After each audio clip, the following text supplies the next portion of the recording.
이사야 38장 1절에서 8절까지 같이 교독을 하겠습니다. 제가 1절 먼저 교독하겠습니다. 그때에 시스기야가 병들어 죽게 되니 아모스의 아들 선지자 이사야가 나아가 그에게 이르되 여호와께서 이같이 말씀하시기를 너는 내 집에 유언하라.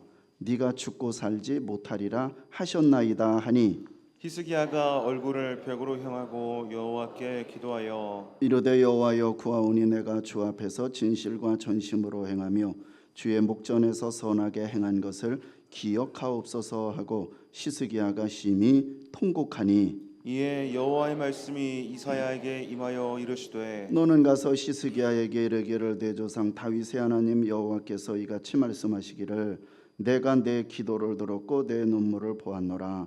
내가 내 수안에 15년을 더하고 너와 이 성을 아수르 왕의 손에서 건져내겠고 내가 또 이 성을 보호하리라. 이는 여호와께로 말미암는 너를 위한 징조이니 곧 여호와께서 하신 말씀을 그가 이루신다는 증거이니라. 보라, 아하스의 해시계에 나아갔던 해 그림자를 뒤로 십도를 물러가게 하리라 하셨다 하라 하시더니 이에 해시계에 나아갔던 해 그림자가 십도를 물러가니라. 아멘. 나라나 가정이나 어떤 작은 공동체 안에서 하나님이 하시는 일들 중에서 바로 그러한 소속된 그곳에서 선한 영향력을 주는 사람이 있는가 반면에 그렇지 못한 사람들이 있습니다. 그 하나님의 사명을 갖고 자기 시대에 하나님이 주신 그러한 포지션, 그것을 가지고 선한 영향력을 끼치면 그것이 하나님께 영광이 되고 나라와 민족과 그 공동체에 상당한 유익을 주지만 그렇지 못한 사람이 있으면은 오히려 국민들과 소속된 공동체를 병들게 하고 아프고 힘들게 합니다.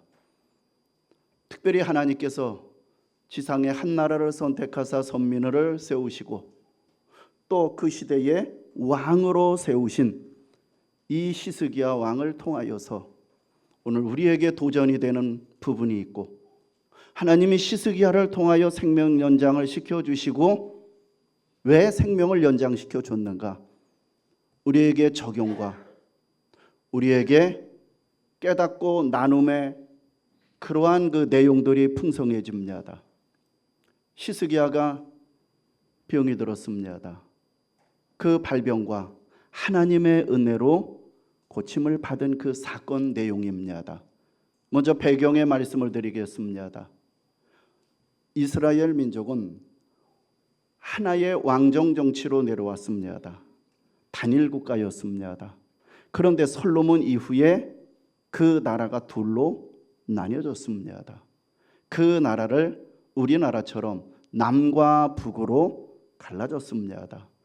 남쪽을 흔히 왕이 통치하는 다스리는 그런 시대이기 때문에 남왕국이다라고 부르기도 하고 나라로 부를 때는 남유다다라고 그렇게 부르고 또 하나는 북왕국 혹은 북이스라엘이다 이렇게 이름을 붙였습니다.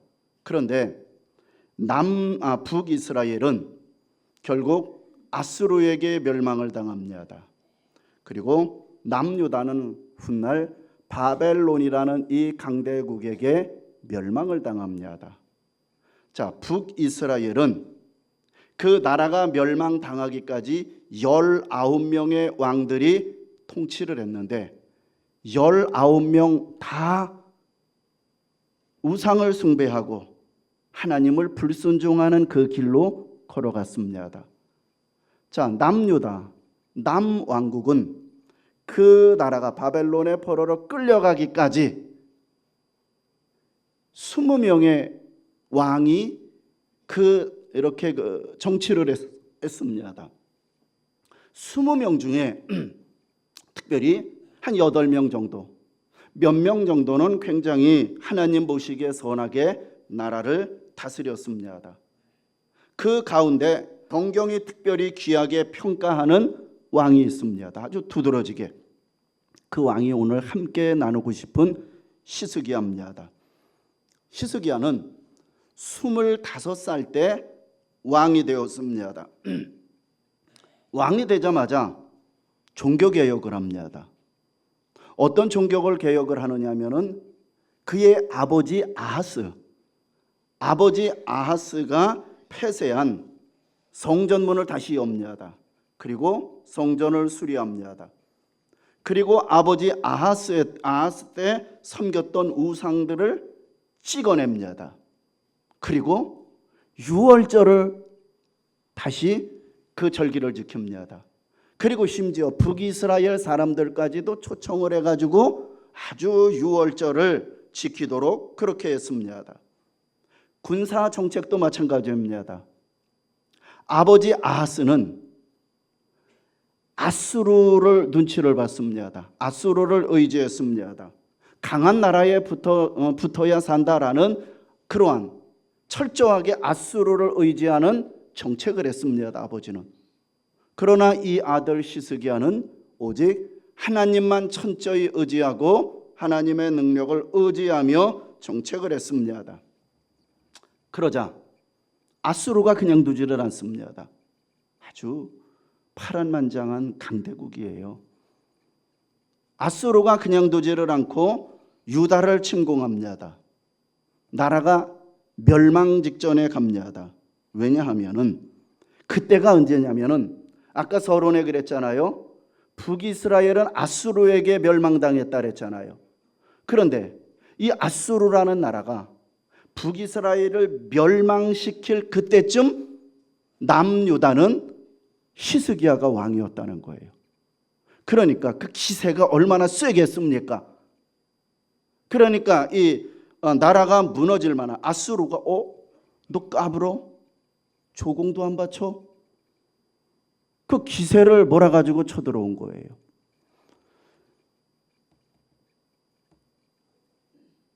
자, 시스기야는 이때에 어떻게 했느냐? 하나님 앞에 나갑니다. 하나님 앞에 나가 기도합니다. 그때 하나님께서 놀랍게 역사를 합니다. 아수르 군대가 물러집니다. 기도할 때 그때 18만 5천 명, 아수르 군대 18만 5천 명이 죽임을 당합니다. 그리고 이 아수르 왕의 사내립은 돌아가서 자기 아들들에게 살해를 당합니다. 그런데 이번에는 시스기야 왕이 자신이 죽게 되었습니다. 이것이 인생인 것 같습니다. 하나의 고비를 넘겼더니 모든 문제가 끝나는 것이 아니었습니다. 우리의 삶이 다 됐다 평안할 수 없다는 거예요. 나라도 그렇고 가정도 그렇고 여러분의 개인도 그런 것입니다. 이제 다 평안함을 누려야 될 때 이제 1절에 보니까 시스기야에게 이사야 선지자가 찾아옵니다. 그리고 찾아와가지고 충격적인 말을 전합니다. 너는 네 집에 유언하라. 네가 죽고 살지 못할 것이다. 충격적입니다. 쉽게 말하면 뭡니까? 집을 정리하고 마음을 준비하라는 그런 내용입니다. 요즘 예를 들면 우리는 2년에 한 번씩 국가에서 시행하는 건강검진 받고 혹은 여러분들은 직장에서 좀 잘해줘서 국가의 검진 받는 것 그 이외에 추가까지 해서 직장에서 병원을 지정해서 건강검진 받게 하지 않습니까? 자, 건강검진 받고 결과를 딱 했는데 의사가 조용히 앉히고 이렇게 말하는 것과 같습니다. 말깁니다. 시간이 많지 않습니다. 마음의 준비를 하셔야 하겠습니다. 라고 그 이야기를 들으면 여러분 얼마나 가슴이 무너집니까? 눈앞이 캄캄합니다. 이때 시스기야의 나이가 대략 39살 정도입니다. 한참 일할 나이입니다. 그런데 너는 죽고 살지 못한다. 라는 이러한 말씀이 주어졌습니다. 여러분, 사람이 가장 약해지는 순간이 언제입니까? 내 힘으로 할 수 없는 사건이 발생했을 때입니다. 그리고 그것을 깨닫는 순간입니다. 건강하다라고 생각했는데 어느 날 갑자기 건강이 무너집니다. 문제가 없다 생각했는데 가정이 작은 일 때문에 점점 커지고 흔들흔들거립니다. 그때 사람은 비로소 하나님 앞에 서게 됩니다. 평소에는 내가 할 수 있다고 생각합니다. 내 계획한 대로 잘 됩니다. 되는 것 같습니다. 그리고 노력하면 된다고 생각을 합니다. 조금만 더 하면은 될 수 있다, 열릴 것이다 생각합니다. 그러나 인생의 벽 앞에 서면 사람은 깨닫습니다. 내 힘으로 안 되는구나. 내 힘으로 안 되는구나. 이때의 신앙 있는 사람, 믿음의 사람은 하나님을 바라봅니다. 히스기야도 죽음의 통보 앞에서 자신이 얼마나 연약한 존재인가를 깨달았습니다. 그때 히스기야가 어떻게 합니까? 2절입니다. 히스기야가 얼굴을 벽으로 향하고 여호와께 기도하여. 벽을 향했다는 것은 단순히 방향을 돌렸다는 말이 아닙니다. 오직 하나님만 바라보겠다는 것입니다. 죽음의 통보 앞에서도 마지막 붙들 분은 오직 하나님 한 분뿐이라는 고백입니다.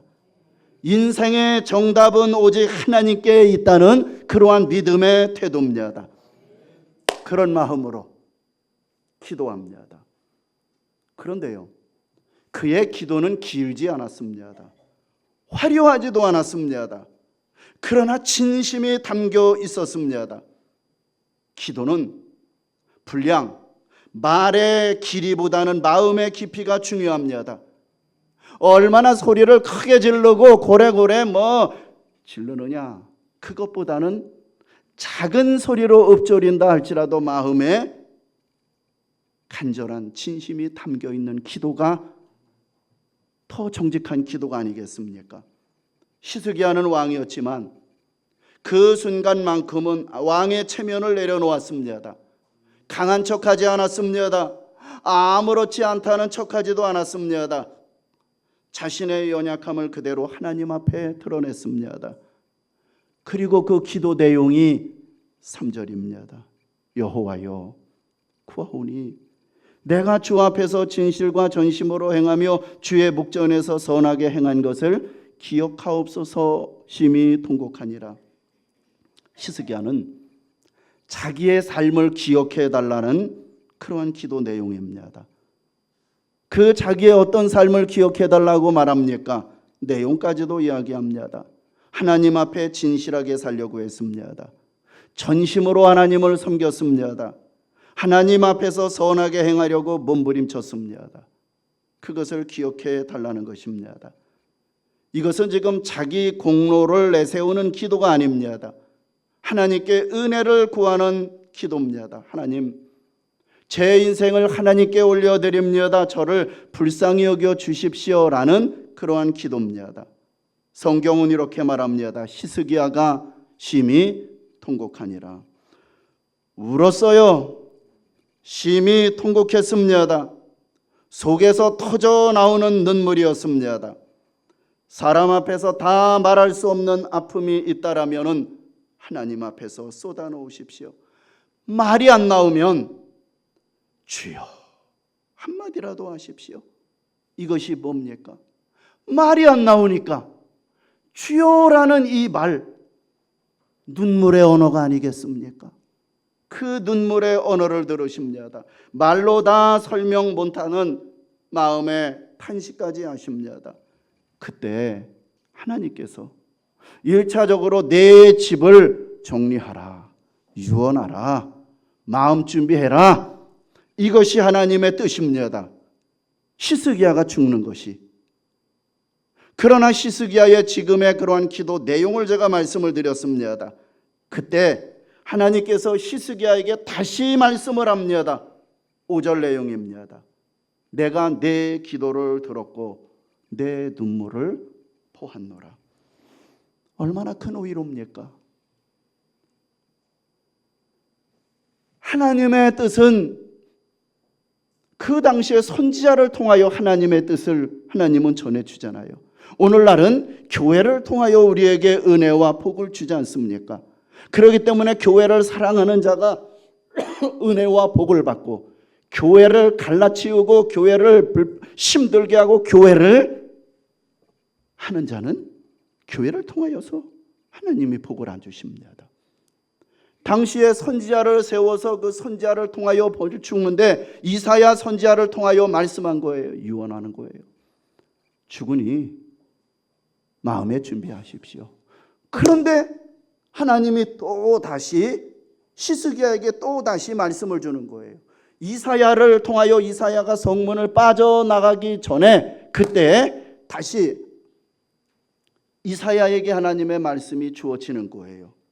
여러분 얼마나 위로가 되겠습니까?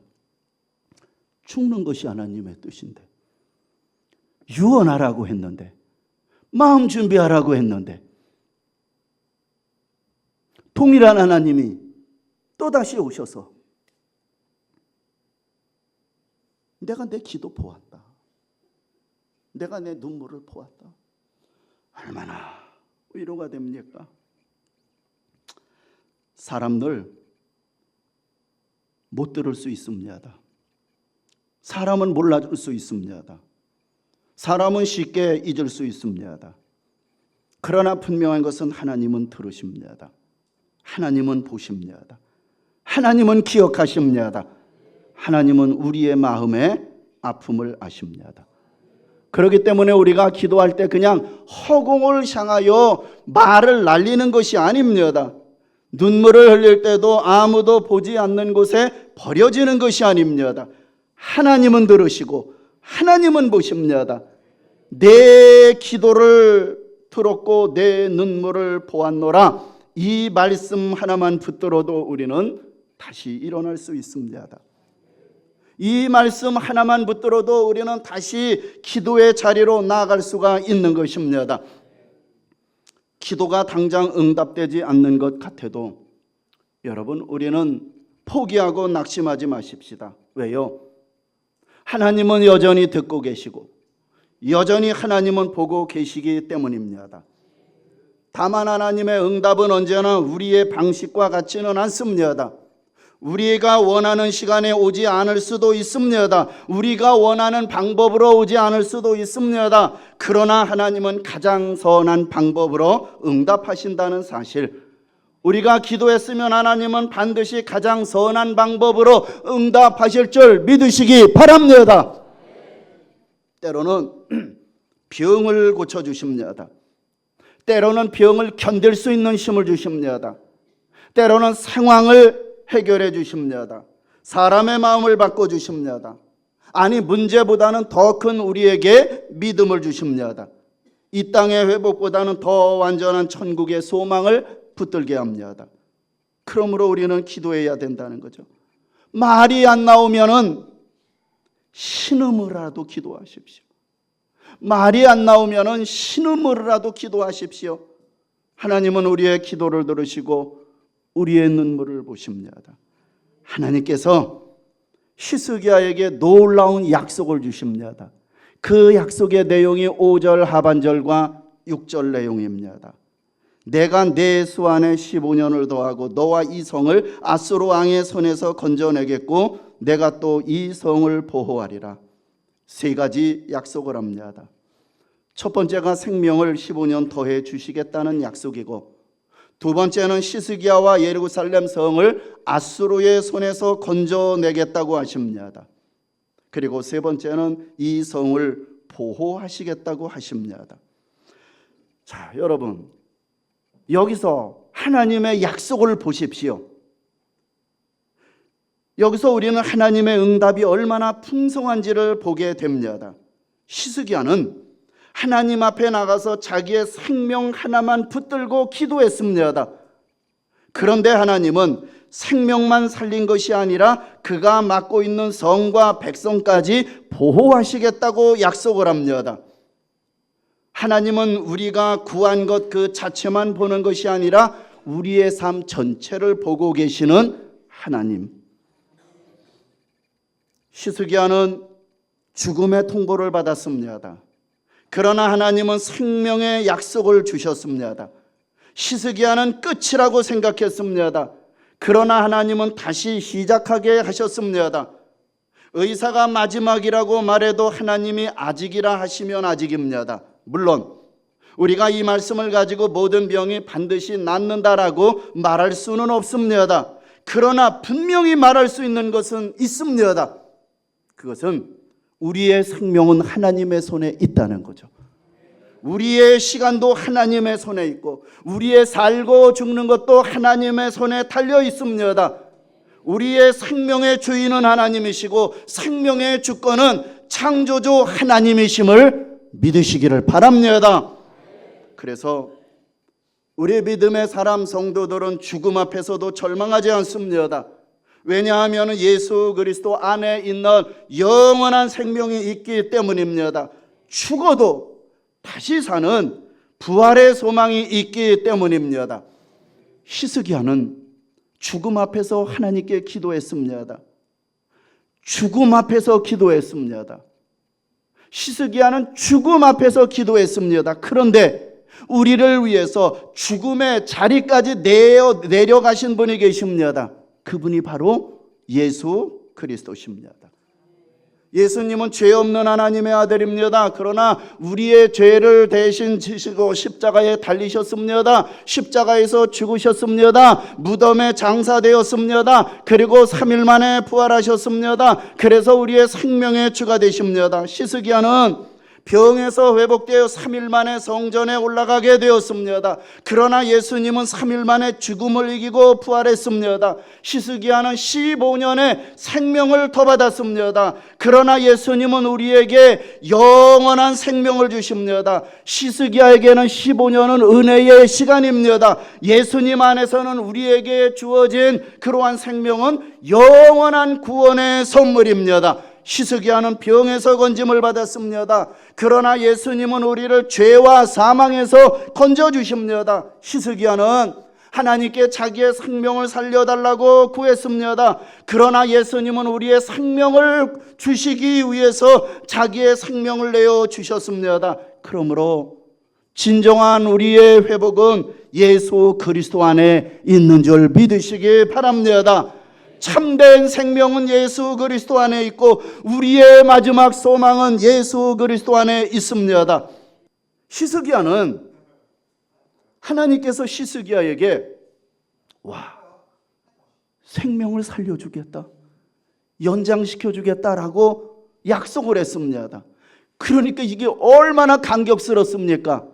그러니까 히스기야가 하나님, 그렇다면 그 약속이 확실하다는 증거를 주십시오. 그는 하나님의 말씀을 들었지만 마음 한편으로는 여전히 두려웠어요. 정말일까? 정말 내가 살까? 정말 아수르에게서 우리 이 민족을 구해 주실까? 이 약속이 정말 내게 이루어질까? 여러분, 이것이 우리의 모습 아닙니까? 하나님의 말씀을 들으면서도 흔들릴 때가 있습니다. 기도 응답을 기다리면서도 불안할 때가 있습니다. 믿습니다 하면서도 마음 한편에 떨릴 때가 있습니다. 그때 하나님은 히스기야를 책망하지 않으셨습니다. 그의 연약함을 아시고 히스기야가 요구하는 대로 징표를 주십니다. 그 징표가 8절이에요. 하나님께서 해 시계에 비친 그림자, 그러니까 해를 10도로 물러나가게 하셨습니다. 오늘 이 말씀은 그렇게만 나오는데 열왕기 하나 역대하에 보면 자세하게 나와 있는데 열왕기하 20장에 보면은 하나님께서 히스기야야, 해 그림자가 앞으로 나가게 해줄까? 아니면은 뒤로 10도 물러나가게 해줄까? 그러니까 히스기야가 하나님, 해가 10도로 앞으로 나가게 하는 것은 쉬우니까 그 뒤로 10도 물러나게 해주십시오라고 말합니다. 그러면은 보십시오. 해 그림자라고 말했는데 쉽게 말하면은 해가 앞으로 10도 가냐 뒤로 10도 가느냐, 그런 얘기인데 성경 나와 있는 그 얘기 그대로 할게요. 해 그림자가 뒤로 물러나간다는 것은 인간이 할 수 없는 일입니다. 자연의 법칙을 거스르는 일입니다. 사람의 힘으로는 불가능한 일입니다. 그러니까 많은 사람들이 이건 말도 안 되는 이야기라고 합니다. 말이 안 되니까 하나님이죠. 이것은 창조 이래로 유례가 없는 사건입니다. 그런데 왜 하나님은 창조의 질서를 거스리면서까지 왜 그렇게까지 하셨습니까? 왜 하나님이 그렇게까지 하셨습니까? 히스기야 한 사람의 믿음을 붙들어 주시기 위해서입니다. 하나님의 약속이 참되다는 것을 확인시켜 주시기 위함입니다. 여기에 놀라운 하나님의 사랑을 봅니다. 하나님은 지금 히스기야 한 사람을 위해서 해 그림자를 움직였습니다. 한 사람의 흔들리는 믿음을 붙들어 주기 위해서 자연의 질서까지 움직이셨습니다. 그러나 이보다 더 큰 사랑이 있습니다. 하나님은 우리를 살리기 위해서 독생자 예수 그리스도를 이 땅에 보내셨습니다. 그리고 그 아들을 십자가에 내어주셨습니다. 하나님께서 아들을 내어주시는 일보다 더 큰 일이 어디 있겠습니까? 우리는 우리 자식 조금이라도 흉보면은 감당이 안 돼요. 부모들 그렇잖아요. 하나님께서 자기의 아끼는 아들을 내어주는 이 일보다 더 큰 일이 어디 있겠습니까? 아들을 십자가에 내어주신 사랑에 비하면 해 그림자를 뒤로 10도로 물러나가게 한 일은 오히려 훨씬 더 작은 일입니다. 그만큼 하나님은 우리를 사랑하시고 하나님은 그만큼 우리 생명을 귀하게 여기십니다. 하나님은 우리를 당신의 아들처럼 우리를 사랑하시고 우리를 사랑하시되 끝까지 사랑하는 그 하나님의 사랑, 우리는 그 하나님의 사랑을 받은 사람입니다. 우리는 십자가의 사랑을 받은 사람들입니다. 그러므로 여러분 어려움이 와도 두려워하지 마십시오. 위기의 순간을 맞이해도 낙심하지 마십시오. 하나님은 여전히 우리의 기도를 들으시고 여전히 우리의 눈물을 보십니다. 히스기야의 병은 끝처럼 보였습니다. 그러나 하나님은 거기서부터 다시 시작하게 하셨습니다. 히스기야의 눈물은 절망처럼 보였습니다. 그러나 하나님은 그 눈물을 응답의 자리로 바꾸셨습니다. 히스기야의 마지막 죽음의 통보는 마지막처럼 보입니다.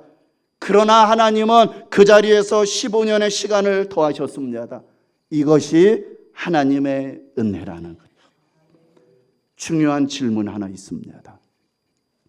우리에게 적용할 것입니다. 중요한 질문 하나가 있습니다. 하나님께서 히스기야에게 15년의 생명을 연장해 주셨다면 그 15년은 무엇을 위해 주신 시간입니까? 우리에게 말씀의 도전입니다. 이에게 죽을 수밖에 없는 것 죽는다고 했는데 하나님은 연장시켜 줬어요. 아무런 이유 없이 그렇게 쓰겠습니까? 무엇을 위해서 주신 시간이겠습니까? 그냥 너 더 오래 살아라 주신 시간입니까? 네 마음대로 살아라 주신 시간이겠습니까? 왕의 자리에서 더 많은 것을 누리라고 주신 시간이겠습니까? 그 시간은 은혜를 기억하며 살라고 주신 시간입니다. 하나님께서 생명의 주인이심을 고백하며 살라고 주신 시간입니다. 기도와 눈물을 들으신 하나님을 증거하며 살라고 주신 시간입니다. 정말 그러냐고요? 이 이야기가 정말 그랬냐고요? 히스기야는 병이 났습니다. 병이 났고 난 뒤에요, 너무 감격스럽고 내 생애에 이런 일이 일어날 수 있다니 감격스럽고 흥분돼서 한 편의 글을 썼습니다. 너무 감사하잖아요. 한 편의 글을 썼습니다. 그 내용이 10절에서 20절까지 내용인데, 자, 먼저 9절 다 같이 읽겠습니다. 9절입니다. 시작. 유다 왕 히스기야가 병들었다가 그의 병이 나은 때에 기록한 글이 이러하니라. 10절부터 이 내용이에요. 이 내용을 다 하면은 시간이 다 가요. 2절만 보면 먼저 10절에 그는 자신의 죽음의 문턱까지 갔었다고 고백을 합니다. 내가 중년의 스울의 문에 들어가고 남은 해를 빼앗기게 됐구나 하고 내가 탄식했다고 말해요. 그런데 하나님께서 그 생명을 건져주셨습니다. 그리고 17절에서는 이렇게 고백합니다. 자, 히스기야의 고백의 마음을 갖고 흥분된 마음을 갖고 여러분들이 읽어주십시오. 시작. 보옵소서. 내게 큰 고통을 당하신 것은 내게 평안을 주려 하심이라. 주께서 내 영혼을 사랑하사 멸망의 구덩이에서 건지셨고 내 모든 죄를 주의 등 뒤에서 던지셨나이다. 제가 히스기야에게 15년을 연장시켜줬다면 하나님은 왜 연장시켜 줬겠느냐? 그 질문을 하면서 우리에게 적용을 해보자 했습니다. 우리 자신을 돌아보자라고 했습니다. 자, 지금 히스기야는 10절에서 20절까지 이 하나님의 은혜를 깨닫고 고백하는 거예요. 그는 단순히 병 나은 것만이 아니었습니다. 하나님의 은혜를 새롭게 깨달았습니다. 아, 생명이 내 것이 아니라 하나님의 선물이구나, 이것을 알았습니다. 정말로 죄사함의 은혜가 얼마나 귀한지를 깨달았습니다. 남은 시간 그냥 살라고 한 시간이 아니라 하나님께서 맡기신 은혜의 시간임을 알았다는 거예요. 그래서 10절에서 20절까지 구구절절 그 이야기를 씁니다. 오늘 우리들도 마찬가지 아닙니까? 우리가 살아있는 것 당연한 일이 아닙니다. 오늘 우리가 숨 쉬는 것 당연한 일이 아닙니다. 오늘 우리가 예배할 수 있는 것 당연한 일이 아닙니다. 하나님이 생명을 주셨기 때문에 살아있는 것이고 하나님이 붙들어 주셨기 때문에 여기까지 온 것이고 우리 모두 하나님께서 시간을 연장해 주셔서 살고 있는 사람들입니다. 언젠가는 우리는 분명히 세상이 떠날 날이 옵니다. 오늘 밤이라도 오라 하면은 못 가겠습니다. 버틸 사람이 누가 있겠습니까? 오늘 하루는 우연히 주어진 시간이 아닙니다. 하나님께서 더 주신 시간이라면은 그 시간은 은혜의 시간입니다. 하나님께서 연장해 주신 생명이라면 그 생명은 사명의 생명인 것입니다. 여러분, 기회가 있을 때 충성하십시오. 여러분, 기회가 있을 때에 주를 위해서 사십시오. 우리는 오늘도 하나님의 은혜로 숨쉬고 있습니다. 하나님의 은혜로 여전히 가족들을 만나고 하나님의 은혜로 예배의 자리에 나오고 하나님의 은혜로 주님의 이름을 부르고 있습니다. 그러므로 우리 오늘이라는 시간 그냥 흘려보낼 시간이 아닙니다. 하나님이 다시 주신 기회 아닙니까? 기도할 기회요, 용서할 기회요, 섬길 수 있는 기회요, 다시 세워주어야 할 기회. 하나님의 나라를 위해서 사명을 감당할 기회라는 것을 여러분 믿으십시오. 우리는 이렇게 물어야 합니다. 아까 그 질문 말고요. 왜 연장해 주었는가? 그거 지금 얘기했어요. 그럼 오늘 이렇게 마지막으로 묻자는 거예요. 하나님, 내 남은 생애를 어떻게 살아야 됩니까? 하나님, 내 남은 생에 어떻게 살아야 됩니까? 하나님, 내가 붙들어야 할 것은 무엇이고 내가 놓아야 할 것은 무엇입니까? 여기에 대해서 성경적인 답을 하겠습니다. 성경적인 단어로. 제가 찾은 거예요. 저희가 적용을 한 거예요. 내가 붙들어야 할 것은 무엇이고 내가 내려놔야 될 것은 무엇입니까? 내가 붙들어야 할 것은 믿음이고 내가 내려야 놓아야 할 것은 원망과 미움입니다. 내가 붙들어야 할 것은 감사고 내가 내려야 놓아야 할 것은 불평입니다.